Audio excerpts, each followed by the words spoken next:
Ibu kelihatan Bu, kelihatan ya, kelihatan jeleknya apa ganteng? Ganteng. Ini ngadepnya kemana ya? Muter tak.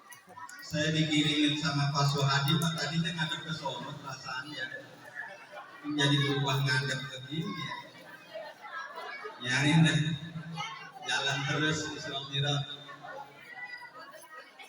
Assalamualaikum warahmatullahi wabarakatuh. Waalaikumsalam warahmatullahi wabarakatuh. Alhamdulillah, alhamdulillahilladzi amarna wa aujabana bil ibadah. Asyhadu an la ilaha illallah wahdahu la syarika lah wa asyhadu anna Muhammadan abduhu wa rasuluh. Allahumma shalli ala sayyidina Muhammadin wa ala alihi wa sahbihi ajma'in. Wa qala ta'ala fi kitabihil karim, a'udzu billahi minasy syaithanir rajim. Bismillahirrahmanirrahim. Coba ehonya dikurangin kali ya. Pak Sunadi, ehonya dikurangin kali ya. Saya kayak di dalam gua bayi. Ya, orang pakai eho lah. Jadi kayak di dalam gua ini saya. Udah, ya gitu dah. Ya gitu dah. Subhanalladzi asra bi 'abdihi lailan minal masjidil haram. Nah, enakan dikit nih. Ilal masjidil aqsa alladzi barakna haulahu linuriyahu min ayatina innahu huwas samiul basir. Wa qala Rasulullah sallallahu alaihi wasallam, as-salatu mi'rajul mu'minin. Shadaqallahul azim. Ini lihat catatan dulu ya. Ini ustadznya banyak di sini soalnya. Yang saya hormati, ini kawan saya, Bapak Ustadz Amiruddin SAG, MAG. Nah ini enakan dikit nih, dikurangin dikit lagi aja nih, ehonya nih, enak nih, bener. Soalnya masuk YouTube ini, ya suara saya jelek nanti malu saya. Nah gitu, dah, mantap dah, udah biarin rebek dah. Alhamdulillah. Asbab Isra Mi'raj saya dipertemukan oleh teman saya. Sudah 20 tahun tidak bertemu dengan Ustadz Amiruddin. Masya Allah. Dia rupanya ngenalin wajah saya ya. 20 tahun lama banget Bu. Dulu tidurnya di emperan masjid berdua. Ya Allah, ambil buka kartu deh. Ya, hidup susah amat ya dulu ya. Ya. Yang saya hormati Ustadz Fatah Yasin SAG, Imam Rawatib kita, alhamdulillah ya, beliau senantiasa disehatkan oleh Allah SWT.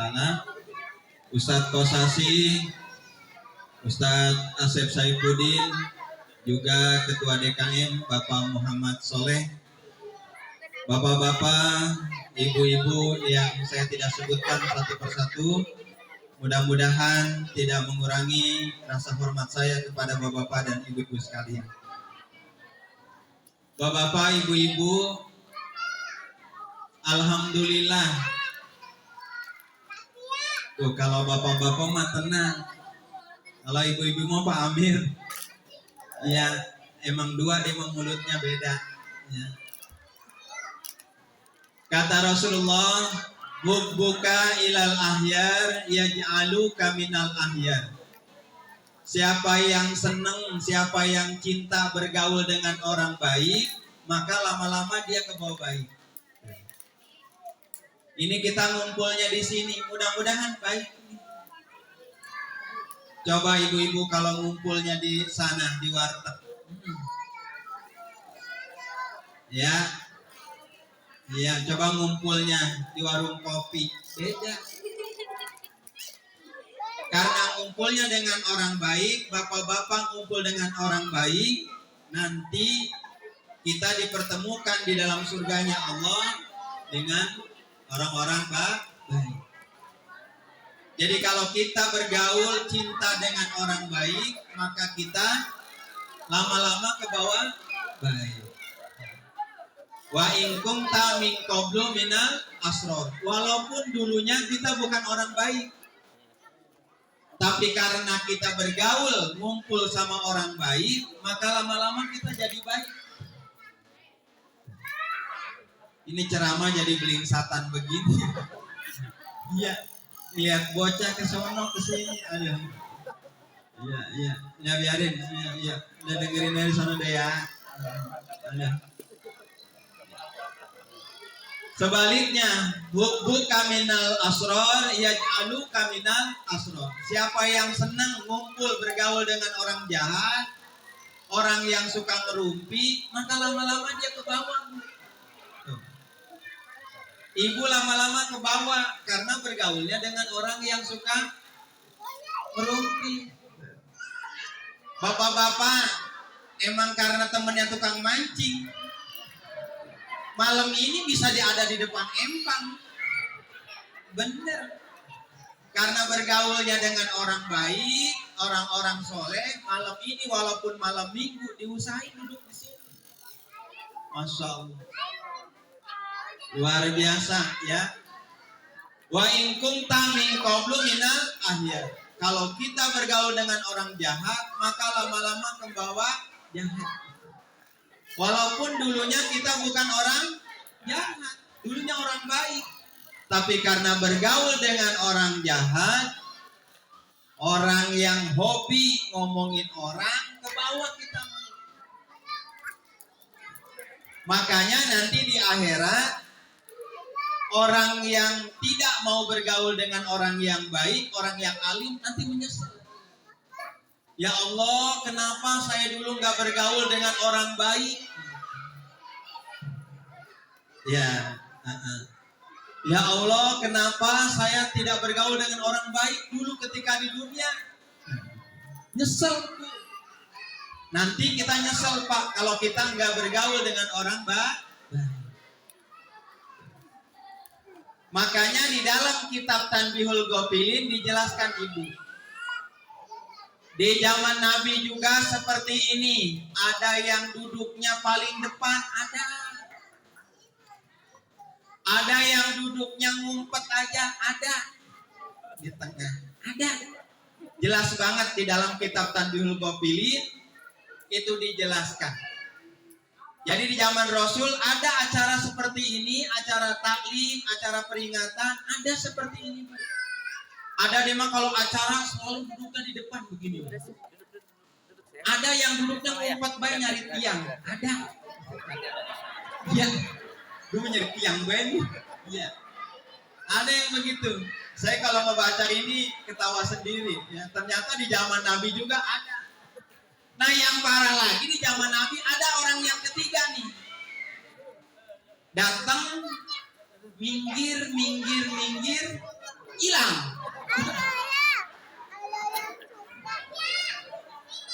Ini nih yang luar biasa yang ketiga nih. Ya, Dek, duduk ngapa Dek situ Dek. Sayang ini jauh-jauh orang didengerin.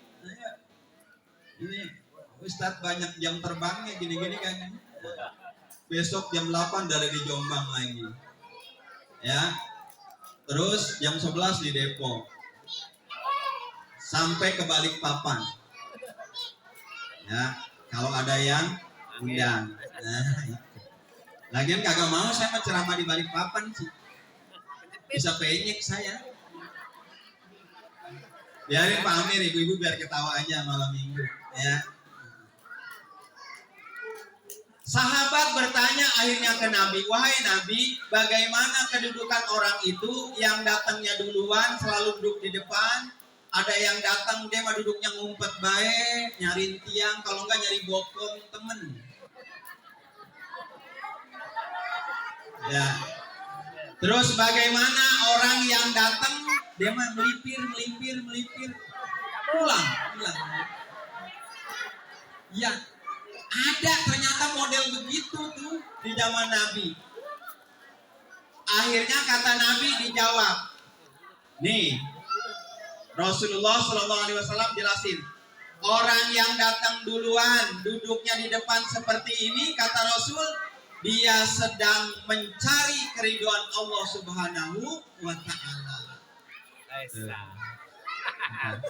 Iya, pengen ceramah dia. Iya. Ya.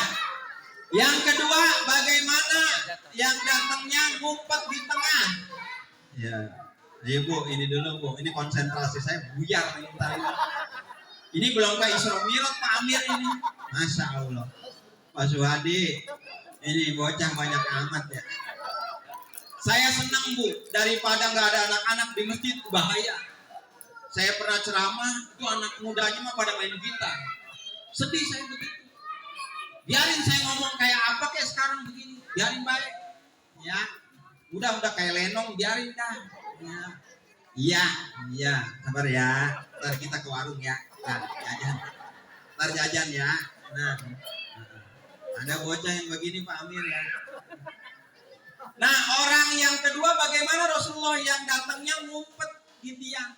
Kata Rasulullah, dia itu malu-malu mengharap ridho Allah. Maka Allah pun memberikan keriduannya malu-malu juga. Nah, sedikit-sedikit Allah berikan. Tapi mending ya Bu ya. Ayo Ibu, jangan malu-malu. Tampakkan wajahmu. Yang ketiga, wahai Rasulullah, bagaimana datang tapi langsung hilang? Atau SMP selesai makan pulang? Iya. Nah, orang seperti itu kata Rasulullah dia sedang menjauh dirinya dari ridho Allah Subhanahu wa Ta'ala. Nih. Makanya Ibu bersyukur Bu, dari habis Isya, dari habis Maghrib udah di sini. Alhamdulillah. Enak Bu. Ya, enak ngumpul di sini. Tuh, makanan dikasih. Saya mah sepotong nggak belum nyobain. Ibu mah udah habis sekotak. Iya, beda Pak Ustadz mantan. Pak Suhadi mikirin ntar. Makanan banyak begini, elokan baik kita kagak dipikirin. Ya, saya mah emang satu kampung sama Pak Amir Bu. Kalau ngomongnya agak kampung, maafin ya Bu ya. Saya mau orang Sepatan. Iya, deket laut Bu. Jadi ngomongnya begini nih. Ya, maafin ya Bu ya. Ini kan kompleks, saya mah bahasa kompleks nggak bisa. Ini bisa dimengerti Bu? Bisa. Bisa ya Bu ya? Lalu ditambahkan lagi di dalam kitab Tanbihul Ghafilin. Allah menyuruh malaikatnya turun ke Masjid Baitus Salam. Wahai malaikat, turun kamu ke Masjid Baitus Salam, cari di situ apa yang dia baca, apa yang dia dengar. Kalau dia baca, ada bacaan Al-Quran, ada bacaan zikir, apa kata Allah? Aku ampuni dosa-dosa orang yang hadir di sini. Masya Allah. Malaikat bertanya, wahai Allah, bagaimana dia datang ke Isra Mi'raj tapi nggak niat? Dia mah diajak sama temennya, langsung ngintil baik. Apa yang ngintil ya? Nih, ya ikut gitu ya. Jadi bahasa begini Pak Amir nih. Malaikat bertanya kepada Allah, wahai Allah, bagaimana dia hadir di sini, tapi dia mah nggak ada niat sama sekali. Dia mah diajak aja sama temennya, mau baik dia mah. Ayo ngapa? Jangan di depan TV aja. Ayo Isra Mi'raj. Akhirnya mau dia. Ya udah kok malu. Nah, bagaimana wahai Allah orang yang datang ke masjid ini memperingati Isra Mi'raj tapi nggak ada niat? Apa kata Allah? aku ampuni juga dia dosanya. Masya Allah. Yang gak ada niat aja dosanya diampuni, apalagi kita. Apalagi yang tadi kehujanan, kegerimisan. Masya Allah. Luar biasa ya. Mudah-mudahan kita semua diampuni oleh Allah dosa-dosa kita. Amin ya robbal alamin. Yo, sekarang kita memperingati Isra Mi'raj. Perjalanan Isra Mi'raj, nih dengerin. Saya nggak ngebahas sampai ke akar-akarnya, karena kalau membuka kitab Dardir panjangan Pak Amir ya. Kita dikit aja. Ya. Perjalanan Isra Mi'raj adalah perjalanan yang luar biasa. Luarnya pakai R-nya 3, luar biasa. Kenapa? Karena perjalanan yang begitu jauh ditempuh sepertiga malam. Berarti cuma 8 jam, Ibu. Ya Allah, dari Masjidil Haram ke Masjidil Aqsa, ke langit ke-7, ke Sidratul Muntaha, terus ke arasnya Allah Subhanahu wa Ta'ala. Ini kan luar biasa, perjalanan yang luar biasa.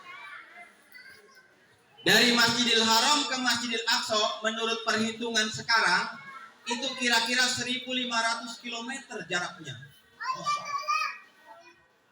Itu kalau kita naik onta, Pak, bolak-balik itu dibutuhkan waktu 3 bulan. Tapi karena Allah yang mau, Allah yang ingin, asra, Allah yang memperjalankan perjalanan Nabi, maka semuanya tidak ada yang tidak mungkin. Semuanya menjadi kenyataan. Ya, perjalanan Nabi dari Masjidil Haram ke Masjidil Aqsa disebut dengan alam nabut. Alam nabut ini disebut dengan alam dunia. Kemudian dari Masjidil Aqsa ke langit ke-7 ini disebut dengan alam malakut namanya. Alamnya para malaikat. Nah, dari langit ke-7 sampai ke Lauhil Mahfuz, Sidratul Muntaha, nah itu disebut dengan alam lahut namanya. Alam ilahiyah, alam ketuhanan. Nah, ini hebatnya kemuliaan yang ada pada Nabi Muhammad SAW. Di sini letaknya. Apa kemuliaan Nabi Muhammad? Begitu sampai ke langit ke-7, malaikat Jibril nyerah. Woi. Begitu sampai langit ke-7, malaikat Jibril mengantar, dia nyerah. Tidak bisa meneruskan perjalanannya ke Sidratul Muntaha, ke arasnya Allah SWT. Kenapa? Kata malaikat Jibril, jangankan aku ke sana, baru melangkah saja tubuhku sudah hancur. Bagaimana Nabi bisa tembus? Karena kemuliaan akhlak Nabi Muhammad Sallallahu Alaihi Wasallam. Inilah dia yang bisa melaksanakan atau tembus mi'rajnya Nabi ke Sidratul Muntaha. Ya Bu ya. Halo Ibu, masih hidup Bu? Masih. Bapak masih hidup Pak? Masih ya. Alhamdulillah ya kalau masih ya. Udah langsung aja lah, kita nggak cerita masalah Isra Mi'raj terlalu banyak karena sering disampaikan oleh para ustaz. Intinya adalah 2 atau 3 yang saya sampaikan. Inti dari perjalanan Isra wal Mi'raj adalah perintah sholat 5 waktu. Nah ini Bu, perintah sholat 5 waktu. Ibu-ibu kalau punya masalah apa yang dilakukan? Ibu mah kalau punya masalah cerita sama laki. Harusnya ketika kita punya masalah langsung sholat 2 rakaat, kemudian kita minta kepada Allah Subhanahu wa Ta'ala. Harusnya begitu. Nah, perintah sholat ini menjadi wajib hukumnya.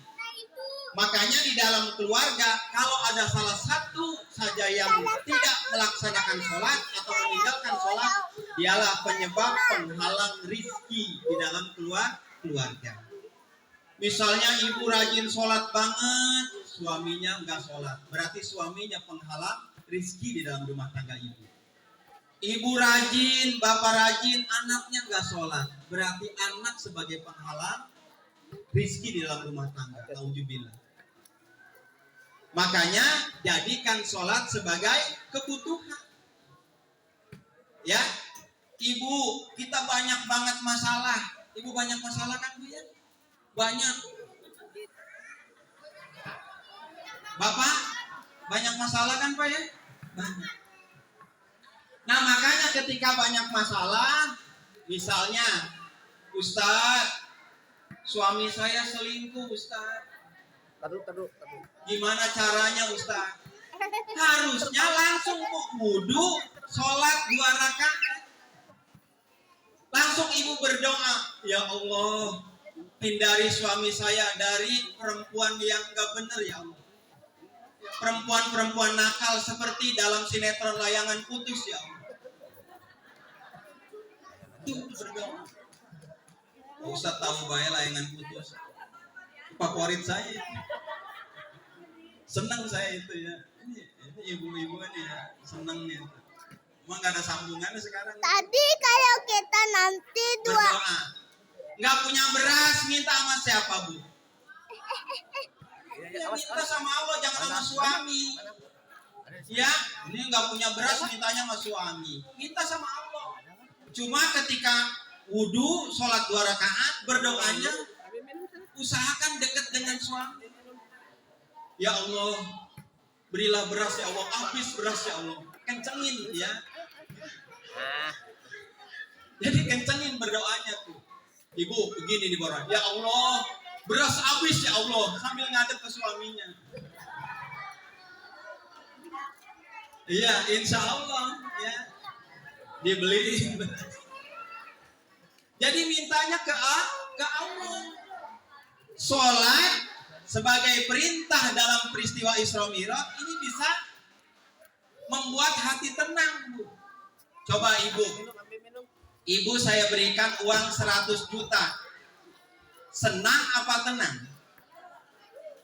Ibu, saya berikan uang 100 juta, senang apa tenang? Oh, udah kebaca jawabannya pasti senang. Bapak, kalau saya berikan uang 100 juta, senang apa tenang? Senang jawabannya. Ya, inilah kehidupan manusia. Kalau dia dihadapkan oleh dunia, maka dia akan senang. Senang belum tentu tenang. Punya uang 100 juta, beli sepatu 15 juta Bu. Sholat pasti di pinggir. Nungguin sepatunya takut Hilang. berarti senang. Tapi belum tentu tenang. Punya sepatu 15 juta, pasti sholatnya di pinggir sepatunya. Nah, Ijam, ya pintar Ijam. Ayo Ijam, 1, 2, 3. Lumayan nambah durasi Pamir. Ya. Bu, tolong dipegang Bu anaknya Bu. Hah? Iya, apa? Iya nanti dia beli martabak. Ya beli martabak ya. Pak Suwadi, ini kita kayak ceramah di depan anak sekolah ya. Begini nih emang makanan saya Iman. Ya Ibu ya, orang yang sholat itu bukan senang tapi tenang hatinya. Dan nanti dikubur orang sholat tenang dia. Kenapa tenang? Begitu ditanya malaikat Munkar Nakir datang, man robuka, orang yang sholat tenang. Karena begitu man robuka, dia mah udah biasa takbir, Allahu Akbar. Nah, biasa dia mah. Begitu ditanya man robuka, gue mah udah biasa. Udah bisa ya Pak ya. Orang yang sholat gak ketakutan. Waman nabiuka, dia mah udah biasa. Ashadu an la ilaha illallah wa ashadu anna Muhammadan Rasulullah. Tenang dia udah. Orang yang sholat tenang hatinya. Nih Ibu, ya orang yang sholat hatinya tenang. Makanya Ibu kalau sholat pakai ilmu. Kayak ibu-ibu kemarin di sana saya ngasih, dia mau semalam ininya, apa namanya Isra Mi'rajnya. Nanya Pak Ustadz, saya udah nggak kuat. Kalau sujud kaki saya duluan. sekarang udah tua, nenek-nenek, saya pakai tangan boleh nggak duluan turun sujudnya? Kata saya, ini rupanya masih ada di permasalahan aja. Ya, ibu-ibu nanya, udah tua emang ada 70 mah kali. Dulu saya masih muda, kalau sujud dengkul duluan yang turun. Sekarang pas udah 70 rasanya muter kepala. Kata dia, bagaimana kalau saya sujud tangan dulu yang turun duluan? Boleh nggak? Boleh nggak Pak? Bapak boleh nggak? Boleh ya?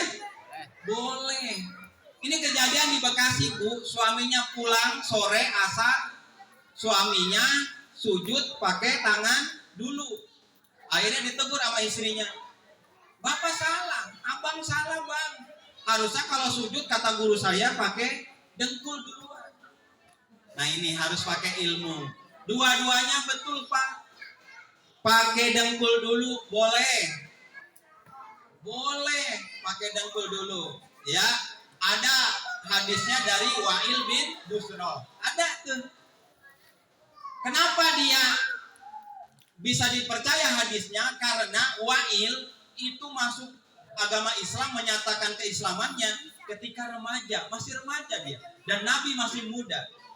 Jadi wajar kalau dia mendengar kata Nabi, apabila engkau sujud, maka dahulukan dengkul dulu.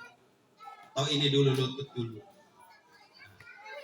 Tapi kemudian menurut hadis dari Abu Hurairah, itu tangan dulu.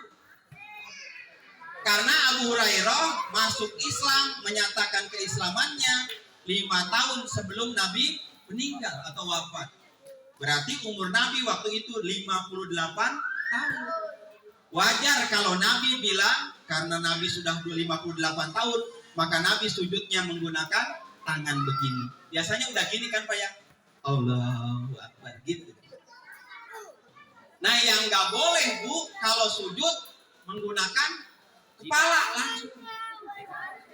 Itu nggak boleh tuh. Nah itu Pak Amir baru nggak boleh, Pak Soleh. Ya. Nah kalau sujud kepala dulu musyrik tuh tulisannya. Ya. Jadi ibadah mah dibikin enak aja Pak ya. Iya. Karena Nabi pada waktu itu 58 tahun, udah hampir 60. Wajar kalau Nabi sujudnya ini dulu. Udah hampir 60 tahun. Usia Nabi 60 tahun itu kan 63 meninggal wafat. Maka dia gemeter. Harus ada ilmunya. Kemudian wudu. Ibu, wudu membasuh muka yang benar, membasuh sikut. Ya, yang benar. Ilal mawafik itu artinya sampai sikut nih. Sampai sikut. Makanya kalau kita wudu begini nih, kemudian kita gini. Nah, kita mau beda begini. Nah, itu salah ya. Iya. Ilal mawafik itu artinya sampai sikut sini nih. Nah, itu harus ada ilmunya sholat Ibu ya. Nah, ini mah nanti kita bahas Bu ini ya, kalau saya diundang lagi pengajian aja pengajian. Ya orang banyak bocah. Kita bahas tentang fikih. Sekarang kita kalau bahas fikih kebanyakan ini. Ya. Nah di situ ibu-ibu. Jadi sholat. Ya makanya kita diciptakan oleh Allah ini adalah untuk beribadah. Wa ma khalaqtul jinna wal insa illa liya'budun. Tidak aku ciptakan jin dan manusia melainkan untuk beribadah. Makanya puse yang kecil-kecil jadi ibadah. Nih, Ibu, Bapak, ke kamar mandi itu ibadah bukan? Bukan. Enak baik ibadah. Ya. Ke kamar kecil itu ibadah bukan? Ibadah kalau baca doa. Kalau menyelonong baik mah, ini mah kadang-kadang kalau udah kebelet mentendang baik pintunya.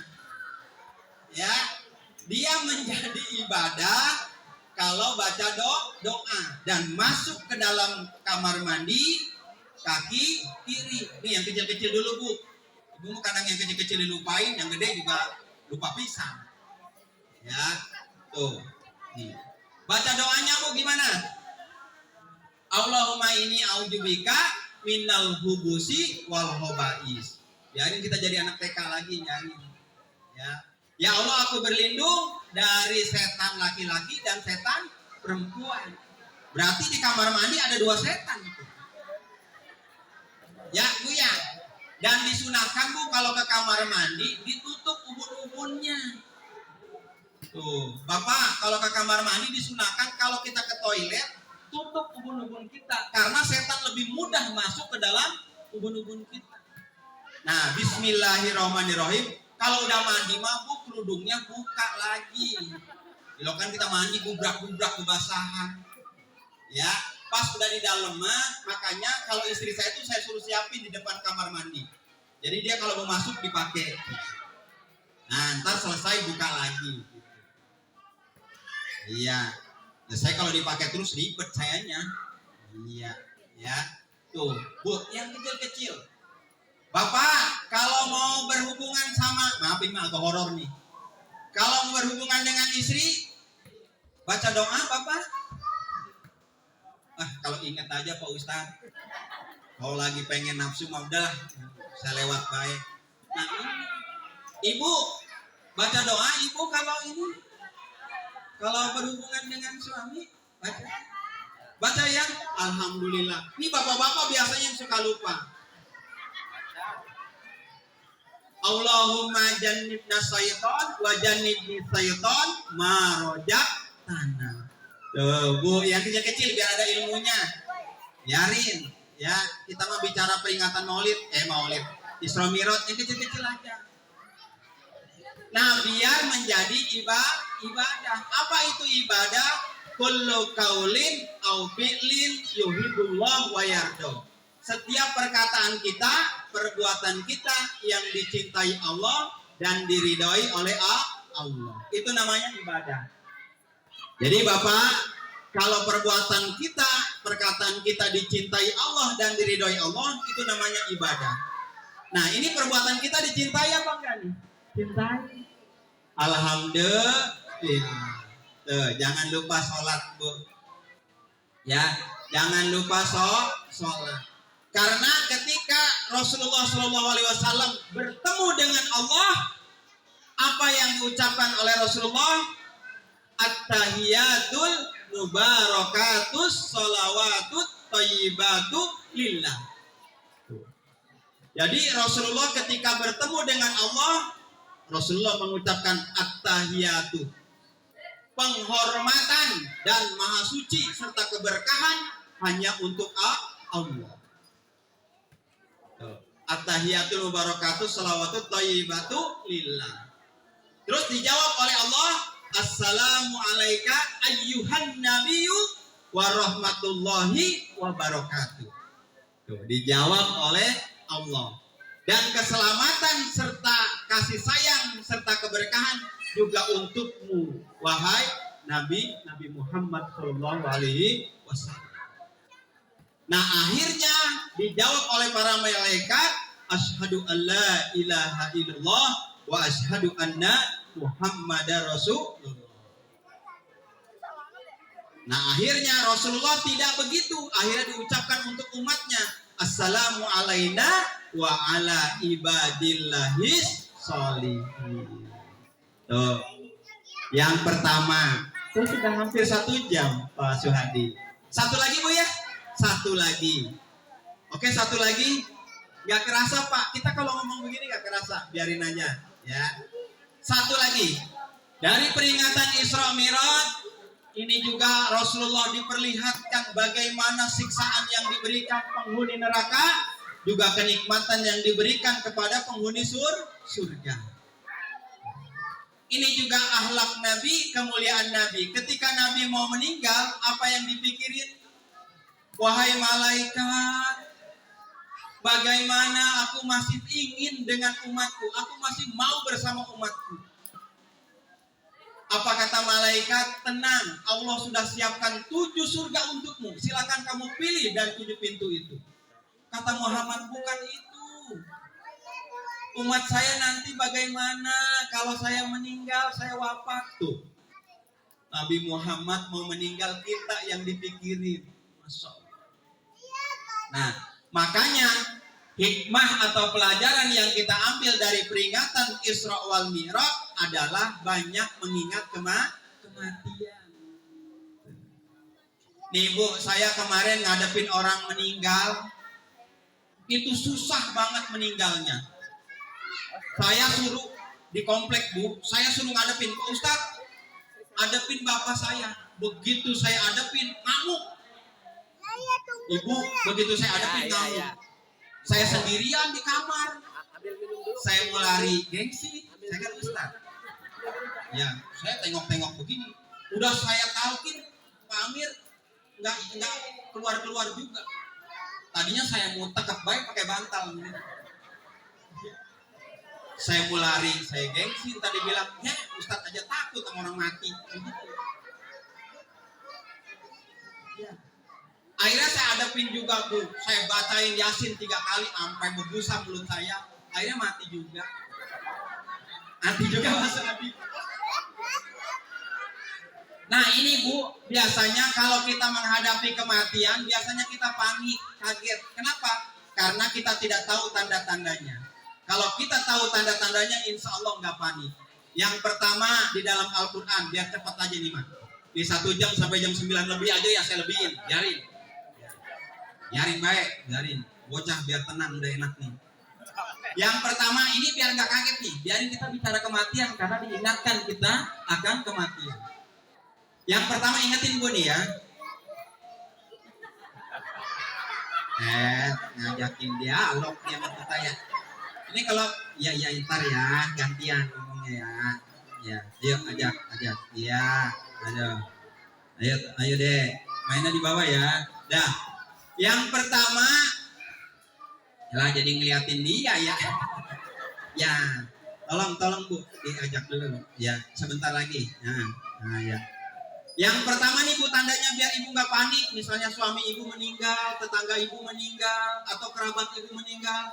Jangan kaget Bu, tenang. Nih tandanya. Yang pertama di dalam surat Al-Qiyamah ayat 26. Kalla ijabala gotit taroki. Ini yang pertama. Lihatin Bu, orang kalau udah dikit lagi mau meninggal, lihat tandanya. Kalla ijabala gotit taroki. Apabila ruh akan keluar dari kerongkongan, lihat tandanya. Keluar ngorok begini nih. Gitu. 1. Biasanya 2 kali ya. Gitu. 2. Tapi ada yang 3 bonus. Nah, 3 bonus dia. Ini Al-Quran yang bicara. Kalla ijabala gotit taroki. Ayat 26.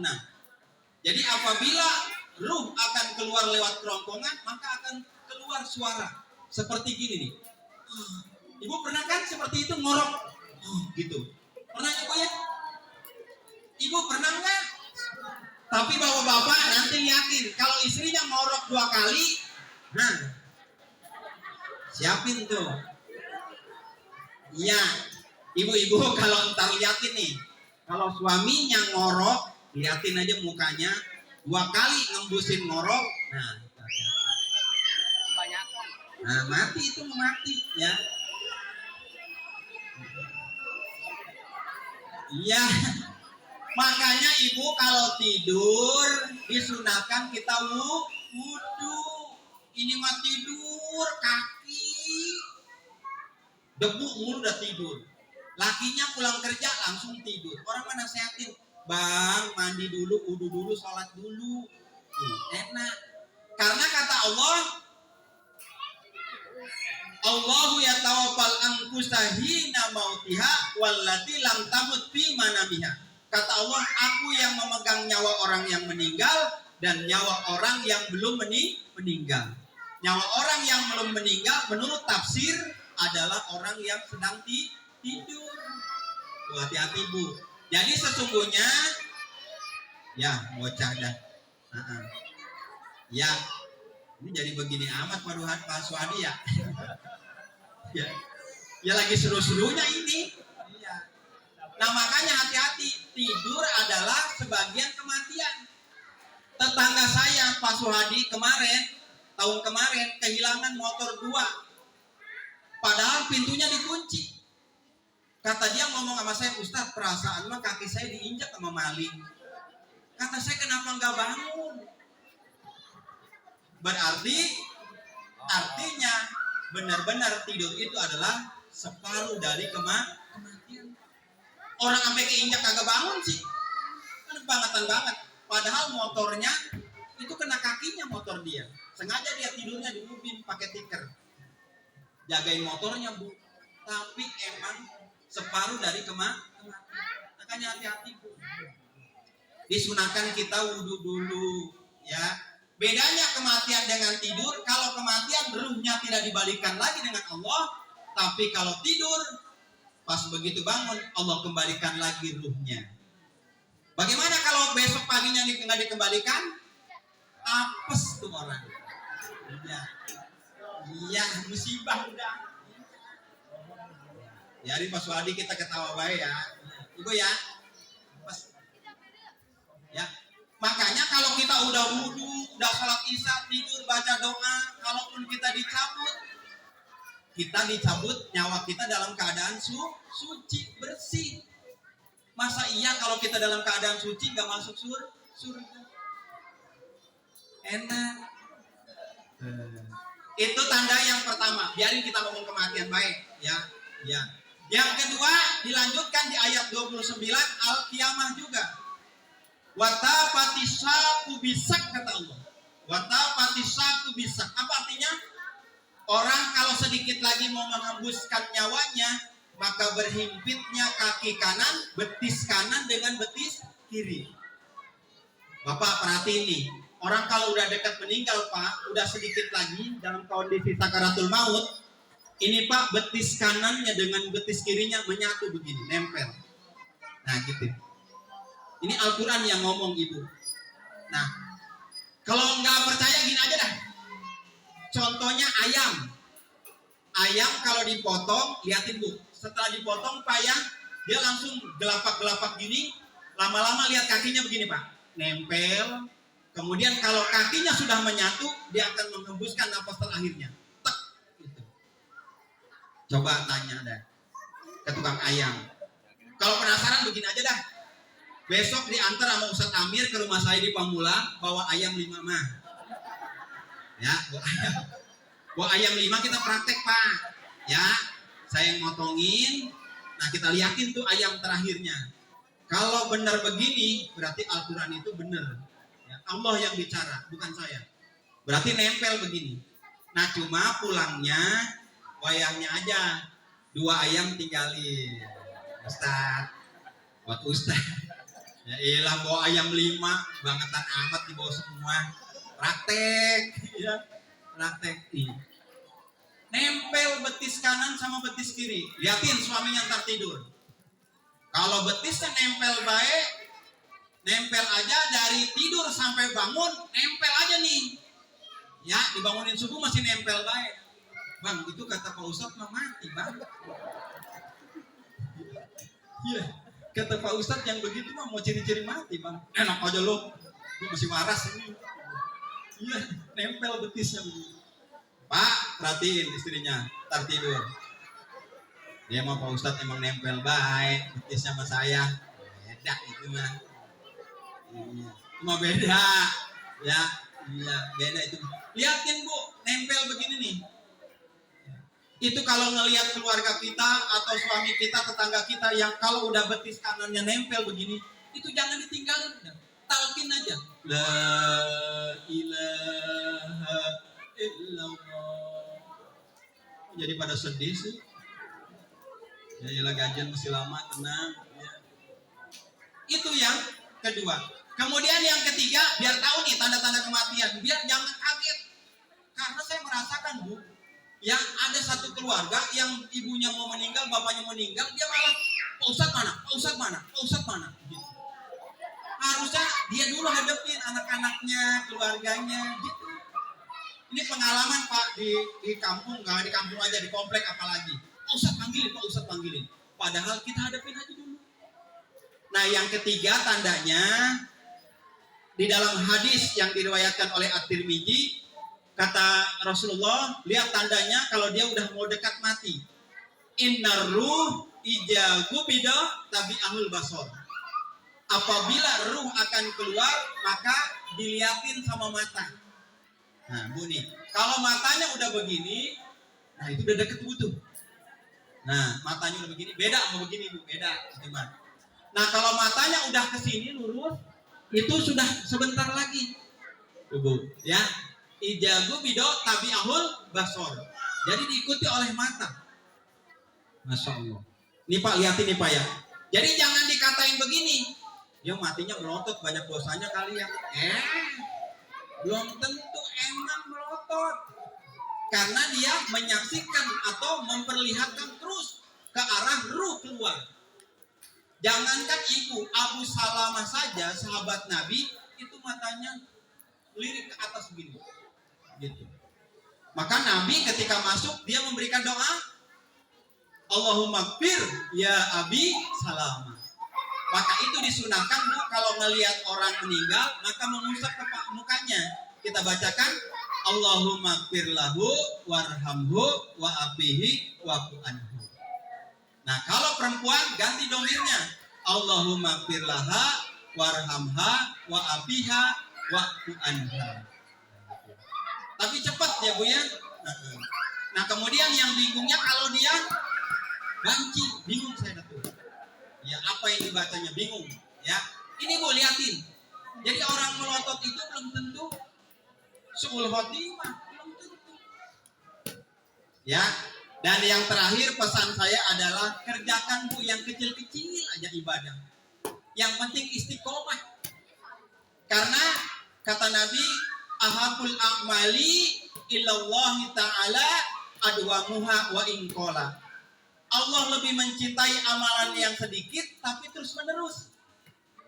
Daripada banyak ibu baca Quran di bulan Rajab, bulan Syaban, bulan puasa, habis puasa lebaran gak ada lagi baca Quran. Bukan begitu kata Rasul. Enakan kita baca 2 ayat, 3 ayat, 1 ain, tapi istiqomah. Enak begitu Bu, sedikit-sedikit kita baca. Ya Bu ya, coba lihat Bu. Qatadah bin Nu'man itu dia masuk surga gara-gara apa? Gara-gara baca surat Al-Ikhlas doang. Ya, jadi Qatadah bin Nu'man itu sahabat Nabi. Dia mah kalau sholat tuh bacanya nggak jauh dari Qul huwallahu ahad. Sehingga ditegur sama Nabi, Nu'man, kenapa bacanya Qul huwallahu mulu, Qul hu terus? Kenapa?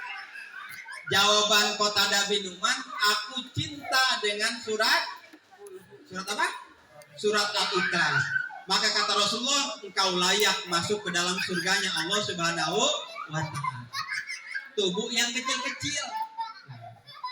Ya. Udah Pak Suhadi sampai di sini aja ya. Jam 9. Alhamdulillah 1 jam sampai juga. Pak Amir mohon maaf Pak Amir. Ya, insya Allah nanti kita sambung lagi Pak Muhammad Soleh. Insya Allah ya.